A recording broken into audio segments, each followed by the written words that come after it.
A ver, Agustín.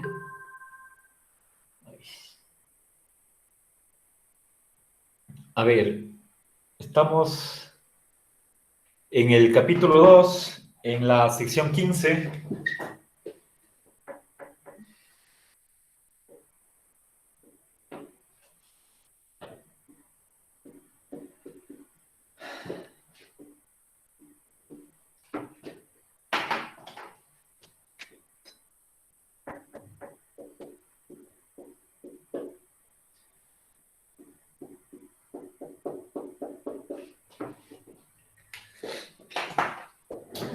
A ver, miren, quisiera añadir una cosa. Mencioné que en el año de 1794 se declaró la abolición de la esclavitud en los territorios ultramarinos de la República Francesa. A ese año también tendría que añadir igualmente relacionado con la abolición de la esclavitud, el año de 1865. A ver, si no estoy mal, tiene que ser eso en los Estados Unidos, luego de la Guerra Civil.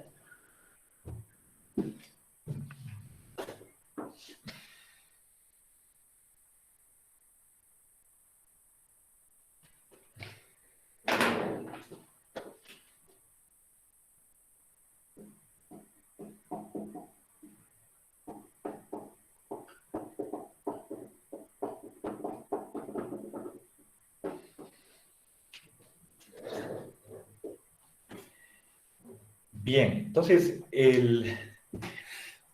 antes de que se declare, se elimine la esclavitud, hubo fuertes discusiones en la legislatura sobre la conveniencia o no de dicha medida legislativa.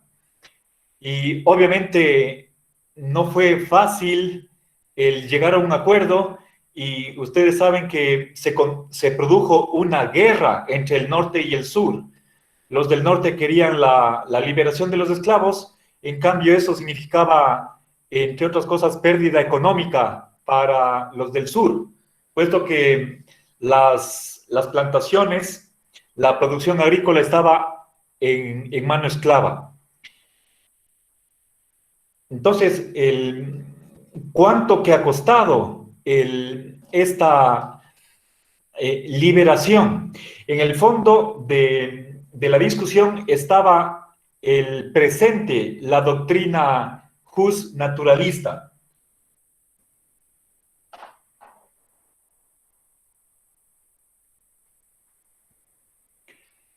Efren, ya le puse en la lista, bienvenido. Bueno, entonces, por favor, con respecto a la abolición de la esclavitud, he señalado dos fechas. La primera es de 1790. A ver.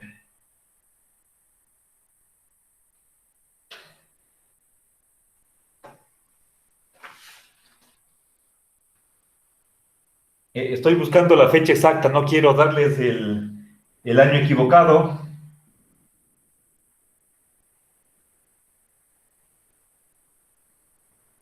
A ver, anoté 1794, al año siguiente de la Constitución del año 93.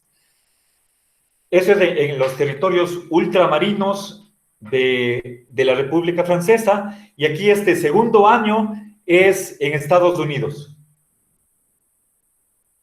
Bien, entonces, solamente si es que hay la creencia de que la libertad es un derecho de todo ser humano, independientemente de lo que se llama la raza, entonces, en base a esa creencia del derecho natural, se puede justificar tomar medidas legislativas. Y finalmente, para terminar esta brevísima panorámica histórica, voy a mencionar la Declaración Universal de los Derechos Humanos de 1948.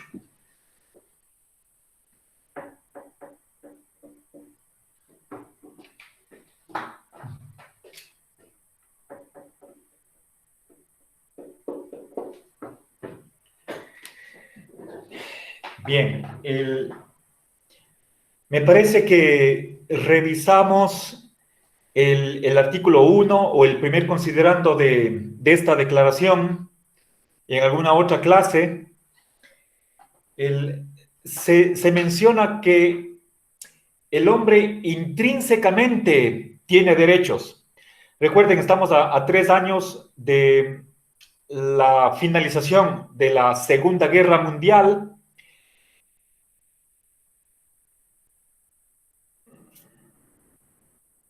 en la que se enfrentaron 3 sistemas políticos: el fascismo, el liberalismo y el comunismo.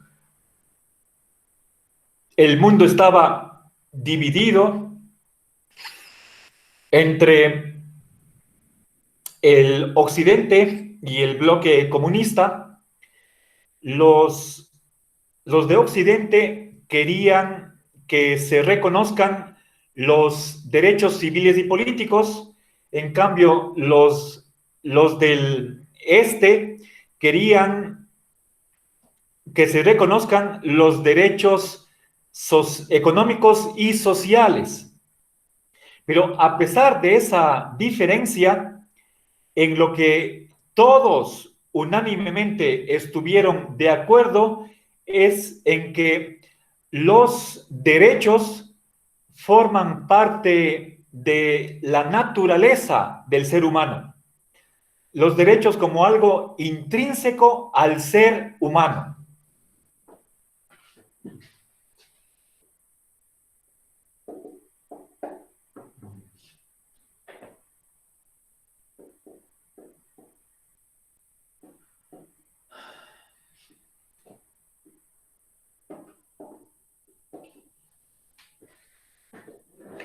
Bien, eso quiere decir que independientemente de la autoridad o del sistema político,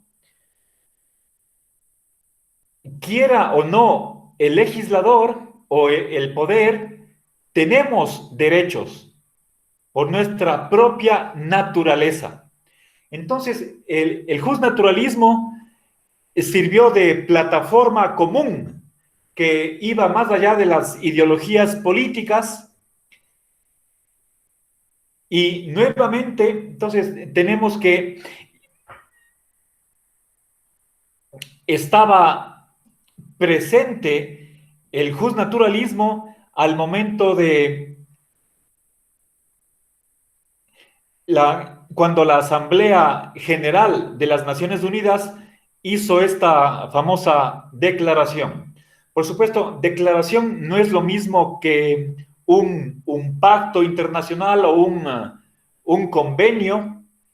Es simplemente una declaración que propiamente en sentido estricto no tiene fuerza de obligar, ¿sí? Es lo que los juristas llaman jus cogens, es decir, precisamente derecho que obliga, que fuerza a los estados. Es diferente lo que sucedió en el año 1966. Ahí se establecieron 2 pactos internacionales, el primero para los derechos civiles y políticos y el segundo para los derechos económicos y sociales. Sabemos que Estados Unidos no ha ratificado, el Congreso de los Estados Unidos no ha ratificado el segundo pacto de los derechos económicos y sociales. Y viceversa, China, el gobierno de China no ha ratificado el pacto de los derechos civiles y políticos. Bien, ahora ya para terminar esta temática, simplemente voy a... una cosa más.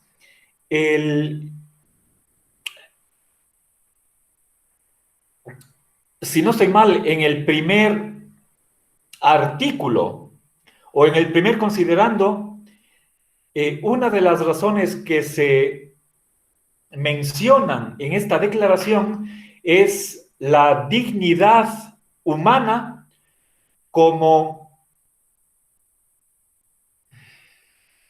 como la base sobre la cual se asientan los derechos humanos. Esa idea de dignidad filosóficamente es criticable. Lorenzo cree que al momento de elaborar una filosofía del derecho, esta noción de dignidad es prescindible, es preferible evitar esa noción porque puede dar lugar a malentendidos, puesto que uno de los significados de dignidad hace alusión o presupone una jerarquía social.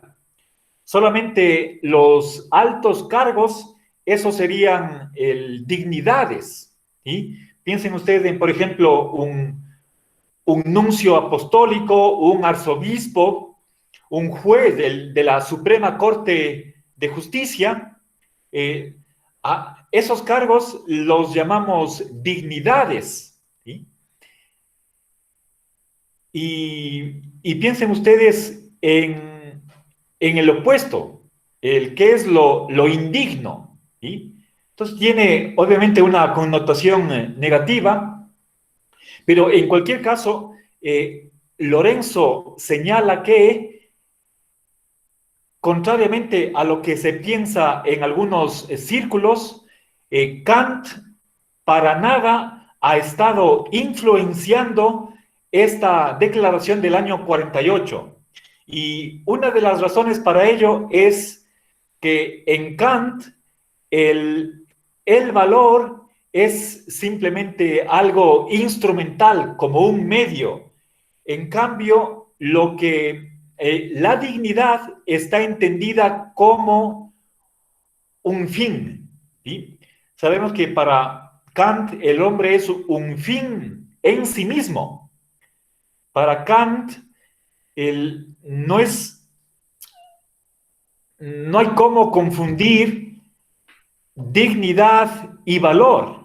Pero en cambio, cuando la Declaración de las Naciones Unidas habla de esa relación entre que el ser humano tenga derechos porque así lo exige su dignidad, más bien ahí la palabra dignidad parece tener el significado de valor, ¿sí?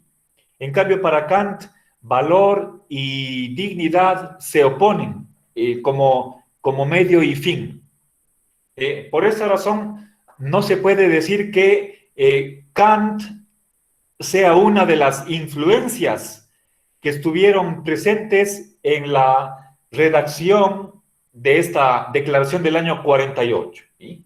Entonces, simplemente voy a poner que se descarta que Kant, la filosofía kantiana, sea una de las promotoras de esta declaración.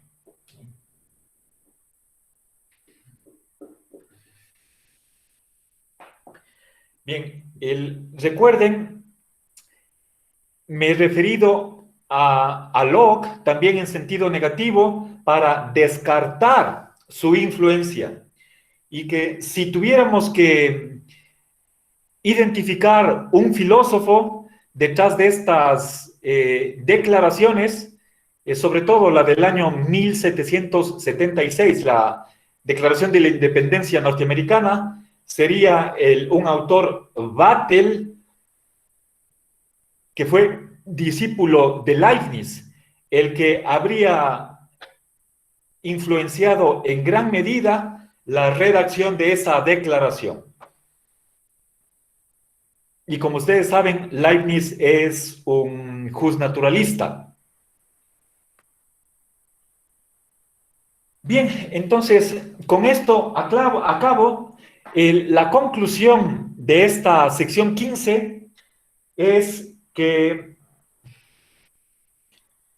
la, la normatividad que rige las relaciones humanas, es decir, el derecho humano es simplemente una instancia, un caso particular del derecho que rige en las sociedades animales.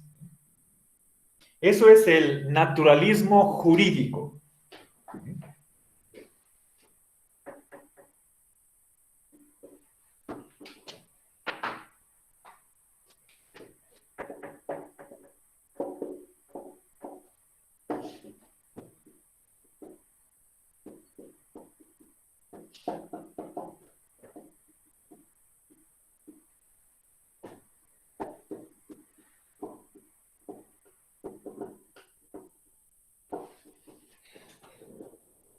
Bien, esta última idea no es novedosa, ya nos hemos topado con ella en por lo menos un par de otras ocasiones, de modo que voy a dejar aquí la explicación, el resumen de este texto y voy a pasar al siguiente sobre la diferencia entre o la separación entre derecho y moral. No sé si tienen tal vez alguna pregunta, algún comentario, alguna duda o alguna crítica que siempre es bienvenida.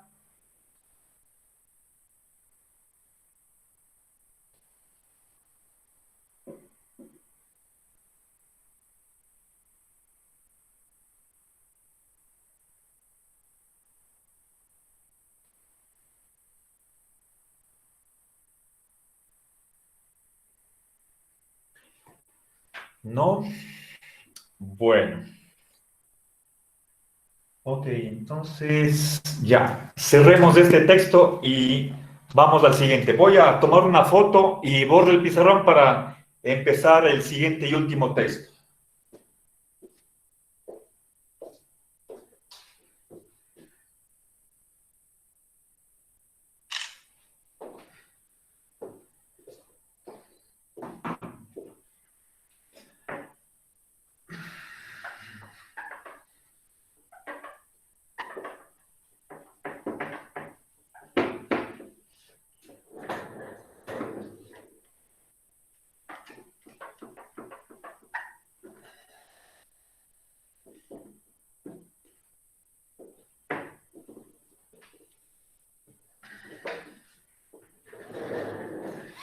A ver, he seleccionado el acápite cuarto del capítulo 7, que versa sobre si es que existe o no una moralidad objetiva, y en el anejo se aborda la cuestión de que el derecho está separado de la moral.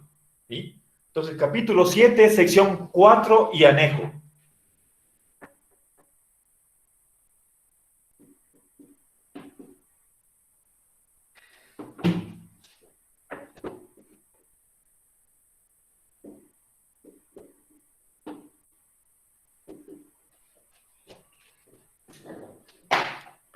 A ver.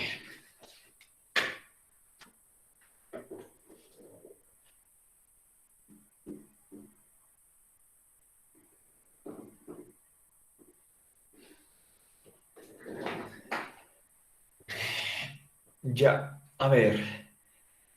Bueno, miren, vamos a empezar con el recordatorio de que, según Lorenzo, el derecho positivo puro, es decir, en sí mismo o por sí mismo, es insuficiente.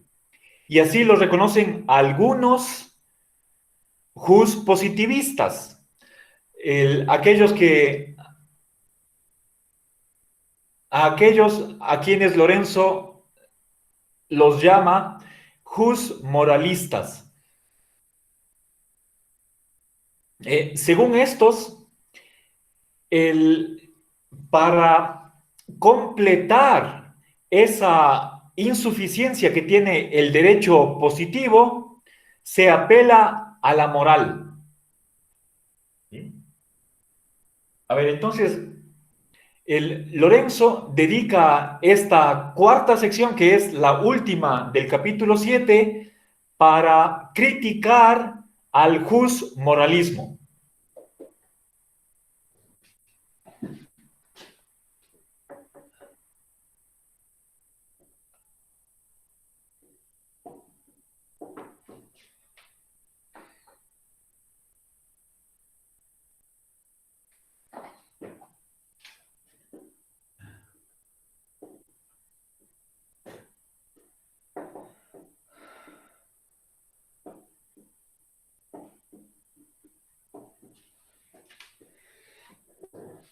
Bien, entonces, del derecho positivo.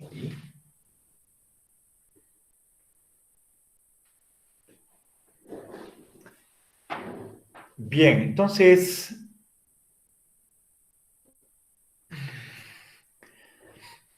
vamos en estos minutos de la segunda mitad de la hora, voy a exponer algunas de las ideas que tiene Lorenzo para criticar a esta versión del positivismo que desea, que apela a la moral o a la ética y en tratar de encontrar en ella el fundamento para el derecho positivo. Y como todo positivista, no se cree que haya un derecho natural, pero en sí mismo el derecho positivo carece de fundamentación sólida y por ello se recurre a la ética a modo de justificación.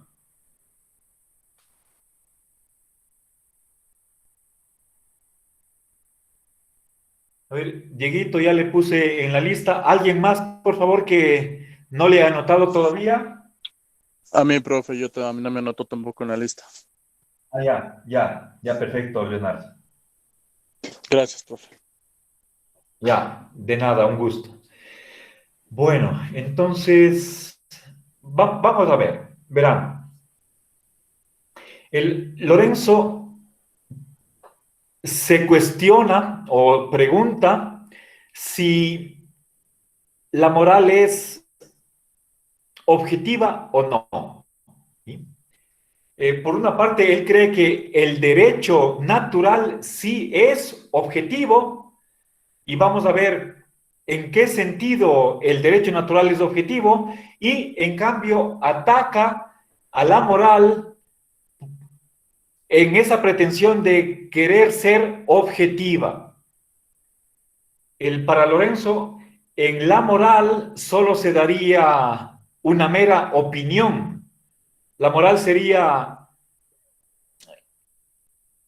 abordaría cuestiones indemostrables, debatibles. En cambio, en el derecho se pueden resolver esos dilemas.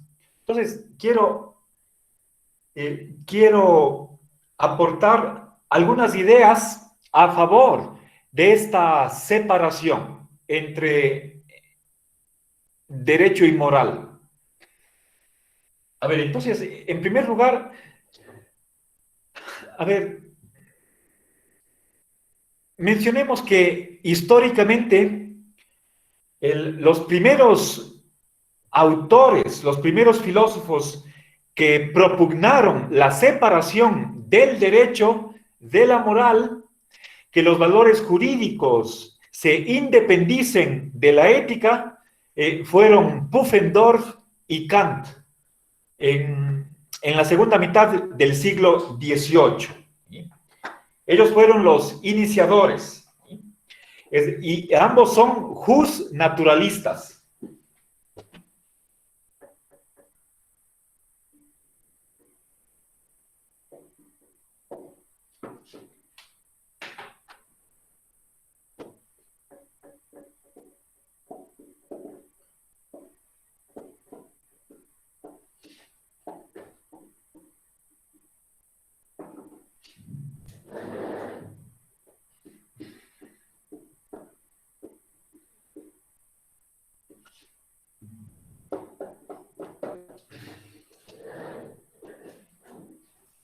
Bien. Ahora,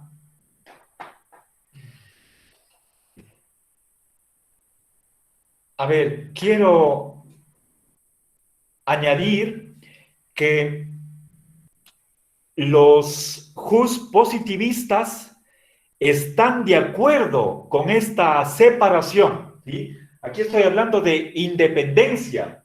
Si es que anteriormente, recordemos por ejemplo la posición de Santo Tomás, el derecho pertenecía a la ética, las normas sociales como simplemente un capítulo de la ética, ¿sí? A veces se habla de ética social.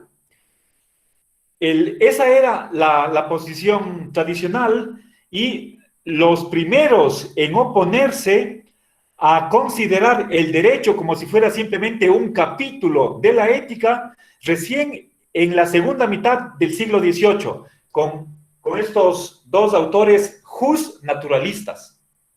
Ahora, pensemos por un momento en el jus positivismo.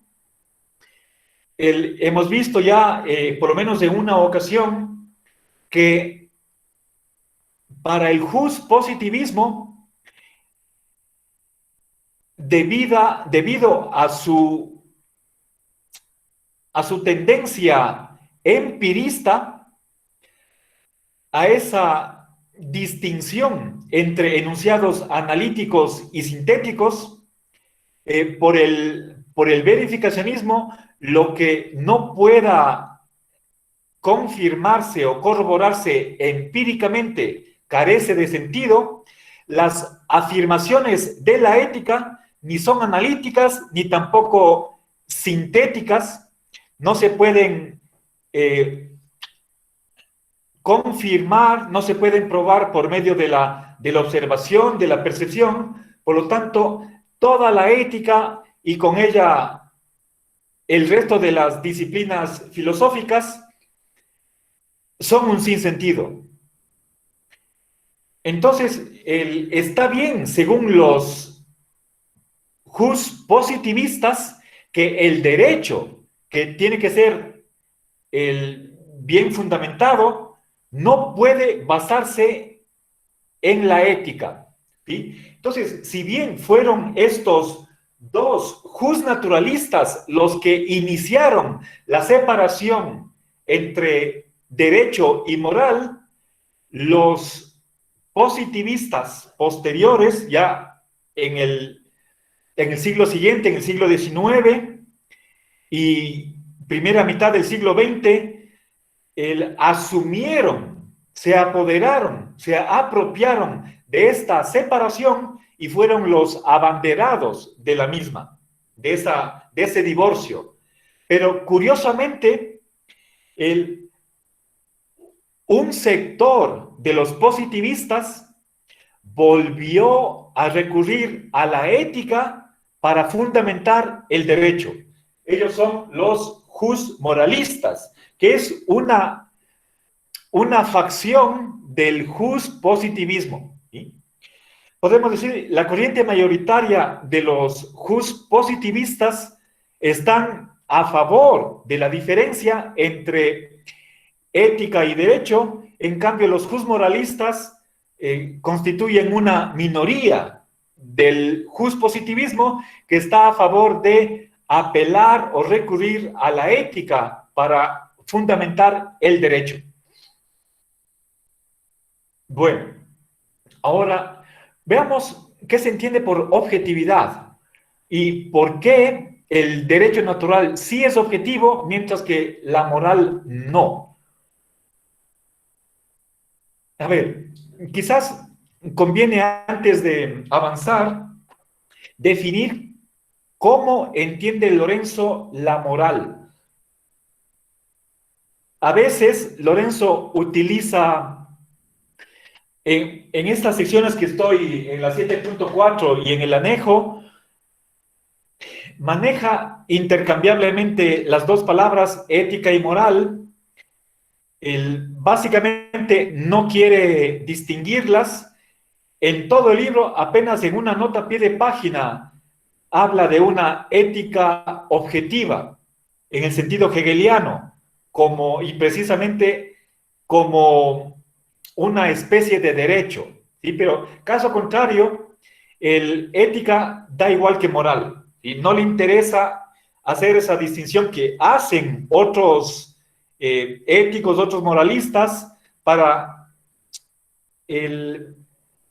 caracterizar la moral como un sistema relativo que depende de una determinada cultura, un sistema político o religioso. En cambio, la ética sería universal, algo defendible racionalmente. A Lorenzo no le interesa esa distinción y el 99% de las veces él confunde ambas palabras a propósito, conscientemente, deliberadamente, en contra de la distinción que hacen otros filósofos. A ver, entonces, ¿qué entiende por moral Lorenzo? Por lo menos tres características que voy a explicar inmediatamente.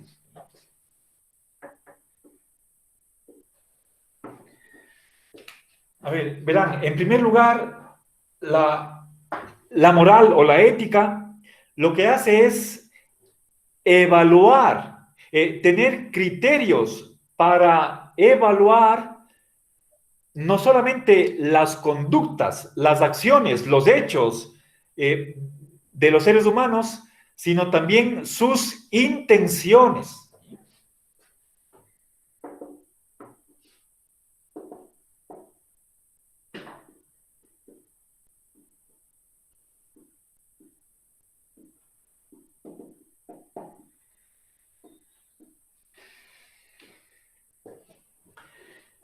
Miren, una cosa, o sea, cuando hablamos de juzgar o evaluar, estamos queriendo clasificar esas acciones, o puede ser a la persona, en correcta o incorrecta, buena o mala, positiva o negativa. O, para decirlo de una manera un poco más restrictiva, obligatoria o prohibida, o lícita o ilícita, justa o injusta. Ese es el tipo de evaluaciones que hacemos de las acciones, de lo que una persona hace. Pero en cambio, Lorenzo insiste en que la moral no se limita, no se reduce a juzgar las acciones, sino también las intenciones que están detrás de esas acciones. Les pongo un ejemplo que viene del cristianismo, o si quieren ustedes, de la moral cristiana. Tiene que estar si no es en el Evangelio, posiblemente está en San Pablo, en una de las epístolas de San Pablo. Y es aquel versículo que dice que el hombre que deseó la mujer de su prójimo ya pecó en su corazón. Entonces, fíjense, les repito, aquel hombre que deseó, o sea, desear no es pasar a la acción, es simplemente formarse una idea que es atractiva y que posiblemente se realice, pero queda en la mente, ¿sí? Es un mero deseo. Aquel que ya deseó la mujer de su prójimo, pecó en su corazón. El corazón es algo subjetivo. Podemos decir, se cree que el corazón es la sede de los sentimientos. La ética, por lo tanto, no solamente evalúa las acciones, sino también las intenciones. Ese es un primer rasgo que le convierte a la moral en subjetiva. Entonces, podemos tener pensamientos pecaminosos. Bueno, eso, dejemos de lado la palabra pecado para salir de la religión y volver a lo que es meramente ético o moral. Bien. Y obviamente el pensamiento cristiano no es el único. sino también detrás de, o mejor dicho, al lado del cristianismo, están corrientes como la del estoicismo o el kantismo. Kant cree en las intenciones. Y Lorenzo incluso dice que el consecuencialismo o el utilitarismo también cae en lo mismo. Pensemos, por ejemplo, en el caso de el chofer que les recoge a unos jóvenes en la carretera que les están pidiendo que les dé un aventón, detiene el carro, se suben los jóvenes y más adelante, sin culpa del chofer, viene, pensemos por ejemplo, un camión, produce un choque y muere uno o todos los jóvenes a los que este chofer recogió. ¿Cómo vamos a juzgar esa acción? Obviamente, la acción tuvo como consecuencia la muerte de los jóvenes, pero en cambio, la intención del chofer era buena, quería hacerles un favor, un beneficio. Los hechos fueron diferentes. ¿Cómo juzgamos esa acción de recoger? ¿Como buena o mala? Según el utilitarismo, hay que tomar en cuenta las intenciones al momento de juzgar la acción. Es lo que se llama precisamente deber subjetivo. ¿Sí? Y entonces hay un elemento de subjetividad en la moral.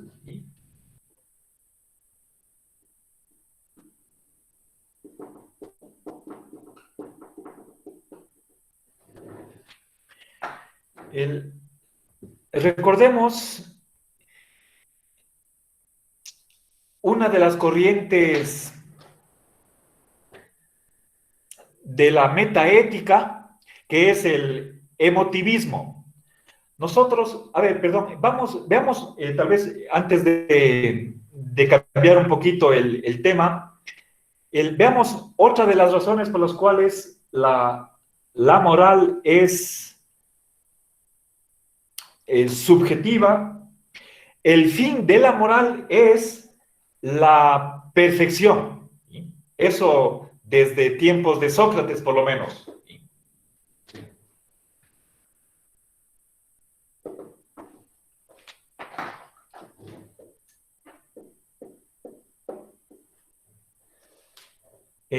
Sócrates hablaba de la perfección del alma.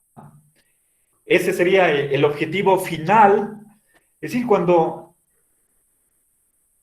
en el caso de la filosofía antigua, sobre todo con el helenismo, pero obviamente hay antecedentes en la filosofía clásica, la filosofía era vista como un estilo de vida, una forma de vida.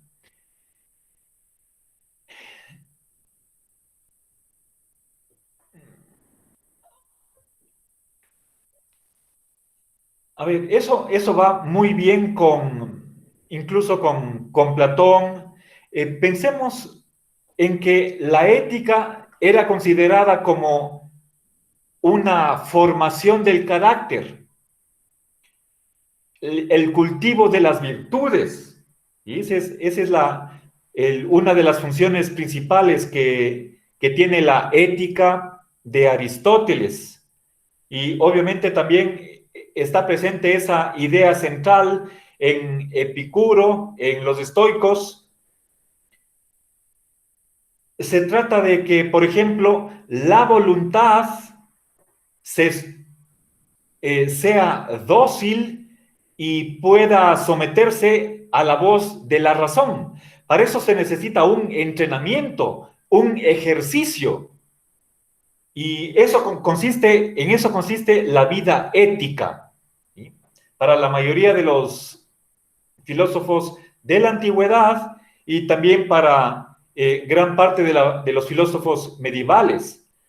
Se suele decir que en la modernidad cambia esa concepción de la ética entendida como formación del carácter, cultivo de virtudes, a determinar cuál es el criterio de la obligación. ¿Qué es lo que hace que una acción sea obligatoria o prohibida? Obviamente también los antiguos discutían eso, pero lo principal era el lado práctico. Recuerden, Aristóteles dice que estudiamos la virtud no solamente para aprender su concepto, para determinar cuál es su definición, sino para practicar la virtud. ¿Sí? Entonces, la ética no era una disciplina teórica, sino eminentemente práctica. Y el fin era ese desarrollo de las buenas cualidades que tenía el ser humano, los varios tipos de virtudes. En cambio, el derecho para Lorenzo, al derecho no le interesan las intenciones, ni tampoco la perfección humana. Es decir, estos dos aspectos de la perfección o la intención no son deberes jurídicos.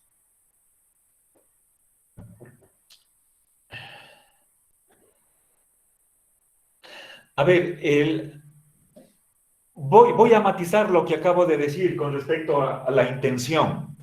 Únicamente cuando la intención se realiza en un hecho, solamente ahí, cuando se ha materializado, se ha concretizado, ahí pasa a cobrar existencia la intención para el derecho. Caso contrario, es como si no existiera. La intención, por ejemplo, cuenta como una eximente en el caso de que un chofer atropelle a una persona y que le puede dejar herida o con un fallecimiento, uno puede decir que el chofer tome una curva, haga un giro, por ejemplo, en el centro, y al virar la esquina, inadvertidamente, un peatón se cruza corriendo, no puede frenar y sucede el accidente. Entonces, casos de ese tipo pueden dar lugar a que en derecho, al momento de que el juez dé su veredicto de si es inocente o culpable, ahí puede considerar las intenciones. Caso contrario, lo que interesa al derecho son las acciones. Bueno, ya no me queda más tiempo. Hubiera querido desarrollar más puntos, pero ya no me alcanzó. Entonces, hasta aquí va el examen. No sé, creo que todavía no nos manda Clementina el horario, pero sí les pido por favor que yo he de poner preguntas de otros capítulos que no hemos visto en clase, pero solo las ideas principales. No van a ser de detalle, pero sí las ideas más gruesas, más importantes que debieron usted captado en el procesamiento de los textos que realizaron. Hoy termina el plazo, es la fecha límite para que ustedes suban a eVirtual las fotos de la primera página de los resúmenes. Y nada, entonces esperaremos que Clementina nos dé el día del examen y les tomaré puede ser 6 o 7 de la noche, pero no a las 5, más tarde.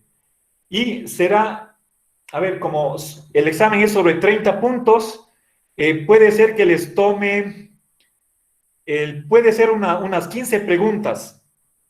Yo elaboraré un banco de preguntas con el doble de preguntas y aleatoriamente a cada uno le llegará distintas preguntas de todos los capítulos. Creo que son unos 10 en total, desde el prólogo hasta la conclusión.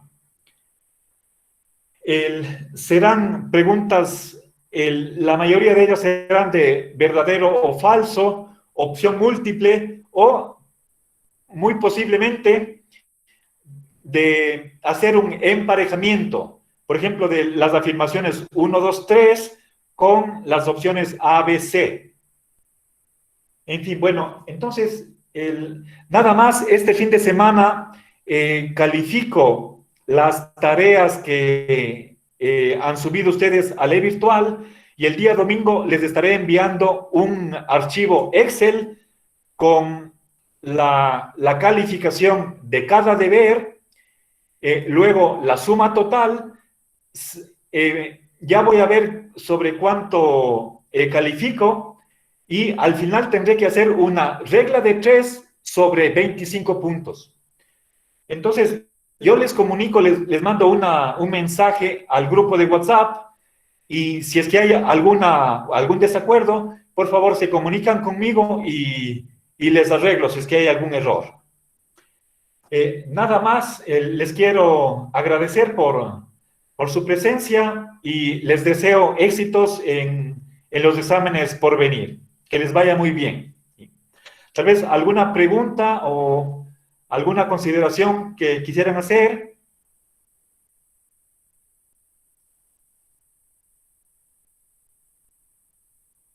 ¿No?